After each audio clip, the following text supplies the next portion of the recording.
Ayan. Ito na tayo ngayon. No? Medyo natagalan tayo bago mag-update. So, tignan muna natin. Ito yung ating mga bagong CCU, no? So, going 5 to 6 days pa lang yung mga yan, no? So, nilabas ko muna sila sa brooder. Nilagay ko muna sila ngayon dito.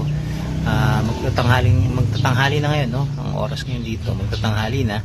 So, ito, katatapos na kumain dyan, no? Ayan, busog yung mga yan. So, ito sila ngayon, no? Karamihan dyan ay mga golden boy. Yung mga light colors dyan ay karamihan dyan golden boy. Pero meron dyan Boston, no? Isang Boston Roundhead. Tapos meron ayan ang Boston Roundhead natin. Ito na kulay-gray sa paa, no? Yan ang ating Boston Roundhead. Then ito mga to, karamihan dyan sa light color ay golden boy. May 5K sweater at saka sweater Boston yung kulay orange sa paa na yan, no? Yan yung sweater Boston natin yung may kulay orange. Yan yung ginawa ko instead na markings. Kasi ayoko silang sugatan actually.